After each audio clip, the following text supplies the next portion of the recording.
điện này. Cái đen. Cái đấy. Vứt rồi. Bằng dính này. Thôi này đựng cái gì vào lúc là sờ vô này. Cánh. Ba cánh. Dây nối này. Sờ vô 2 con. Kíp pin này. 2200 quả. Tiger. Sạc B3 iMac RC. Sạc nhập môn luôn. SC 40A. Dây pin này. Đây motor đây. Cứng đấy. Ghim mà tí nữa ghim mà. Tí nữa ghim vào sau cho motor 250. Hết rồi. Đây horn với lại tay linh. Thôi hết rồi. Đây là miếng dán nữa. Đây hết rồi. Bây giờ mình sẽ đục những cái lỗ về này nha các bạn. Và rồi nó cắt 2 cánh đuôi. Ok.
Phần đầu này thì mình sẽ lắp cái dây buộc pin vào trước các bạn nhé.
Bây giờ đến cái phần bụng máy bay các bạn ạ. Bây giờ mình sẽ làm cái phần bụng nhá.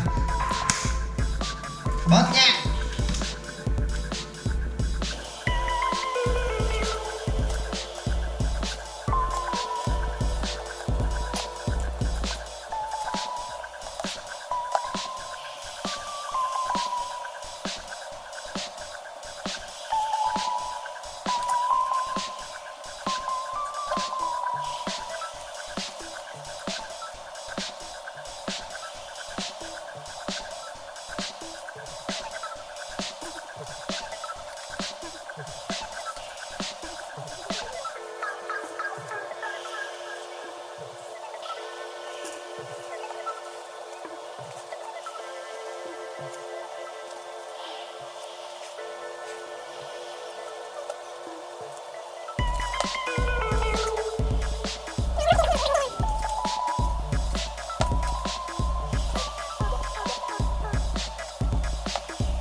Bây giờ mình sẽ bắt đầu gắn cánh đuôi với cánh lái các bạn ạ. Thì cánh đuôi mình sẽ lắp ở đây này. Đó. Sau đó mình sử dụng cái thước ke các bạn nhé. Đây cái góc này là 60 độ rồi. Bây giờ mình sẽ tia vào đây và chỉnh làm sao cho cánh đuôi nó nghiêng 60 độ các bạn ạ.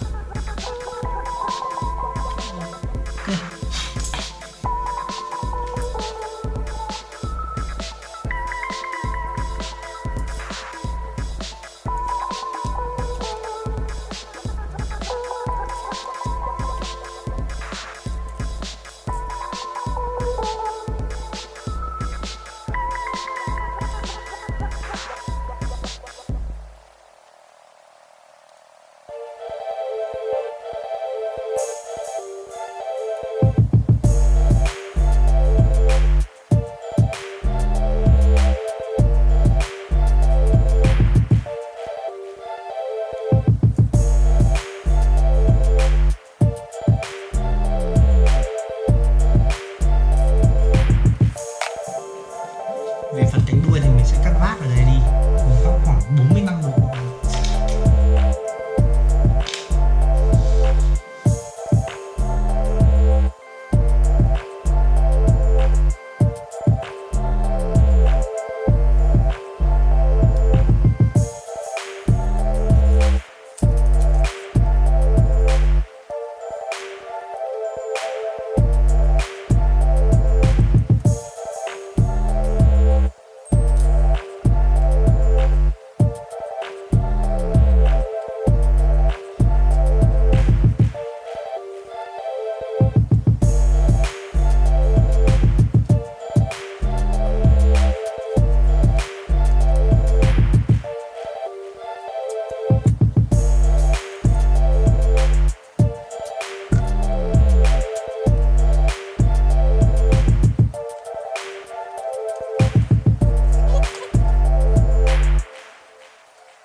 Hồi hì hục thì cũng gắn được RX này và SC ở trong. Thì mình cố gắng đẩy nó xuống đuôi các bạn ạ, để tí lắp pin vào đây nó sẽ cân bằng. Bây giờ mình sẽ thử lắp vào cho các bạn xem nhé.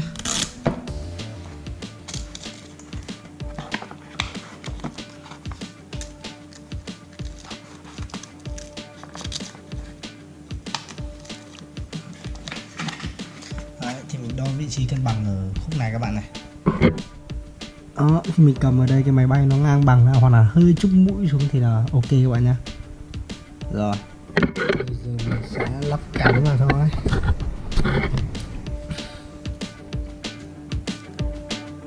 Để cái đầu đạn đi cùng với motor.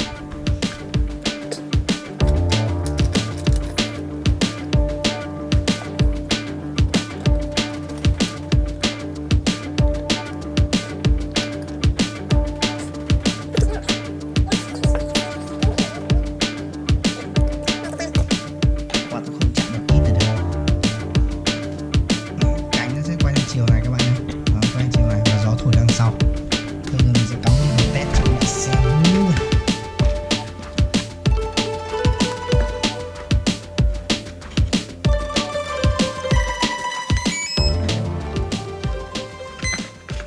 Mình đã làm xong hết cái máy bay này rồi các bạn ạ. Nó thì bây giờ đã bay rồi đấy, nhưng mà cái cánh nó hơi mềm anh em ạ. Mấy anh em chơi máy bay RC ấy, thì người ta sẽ có cái thanh carbon để dán ngang qua cho cánh nó cứng, nó dễ bay hơn. Nhưng mà cái combo đây mình quên mất là không mua cái thanh carbon nên mình sẽ sử dụng que đèn lưỡi để thay này. Đó, mình sẽ đục phần này qua và mình dán xuyên cái này vào trong. Đó, hai cánh hai bên với một cái đây cho nó cứng như máy bay các bạn ạ. Thế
trong mới cắt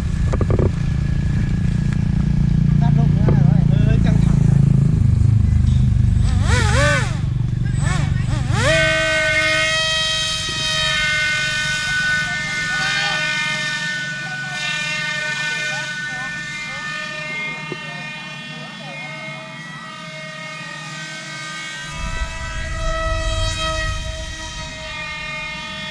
bắt bay mượt.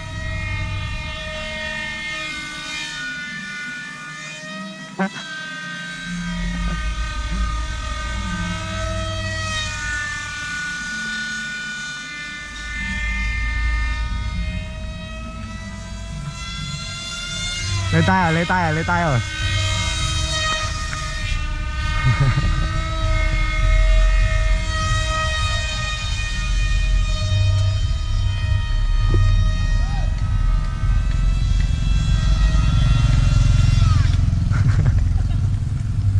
Ổn đâu? Ổn luôn. Quá ổn đấy chứ.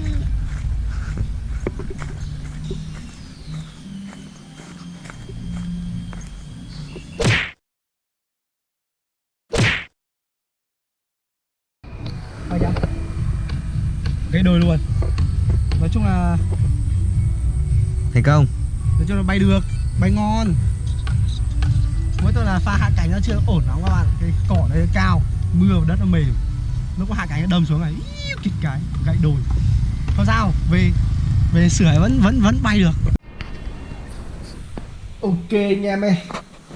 Đây chiều ngày hạ cánh quả đúng như sách giáo khoa, nó vỡ làm đôi vậy rồi. Bây giờ mình sẽ bắt đầu sửa lại nhá. Thì vá lại cái chỗ này thôi, đây ngon. Phần điện với mọi thứ bên đằng sau thì ngon hết. Có một cái phần đầu này gãy ở đây này, với cánh chiều ngày chém đường hơi cong tí vẫn ngon. Ok. Đây trước mua kit thì nó còn dư mấy miếng xốp này, giờ bỏ lá hàn lại thôi. Ok. Theo nhiều anh em trên hội nhóm RC ấy, thì cái cánh này mình lắp ngược anh em ạ. Bây giờ mình sẽ đảo chiều cái cánh nhá.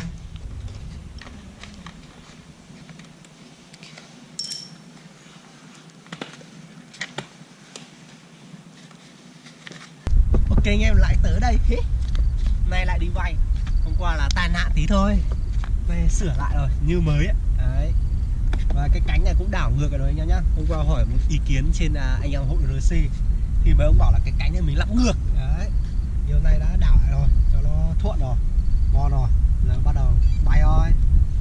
Bật mí cho các bạn biết là chỗ mình đang đứng ở Việt Nam, nhưng mà bên xa xa kìa, cách cái sông kìa là Trung Quốc. Nếu mà cái máy bay mà rơi bên đấy là nghỉ đấy luôn. Đấy, anh em thấy không? Chắc là thấy không? Đấy, bên xa xa mấy khu nhà và nhiều nhà bên kia là Trung Quốc. Cách nhau có cái sông thôi. Nếu mà rơi bên đấy là coi như mất máy bay các bạn ạ. Ok.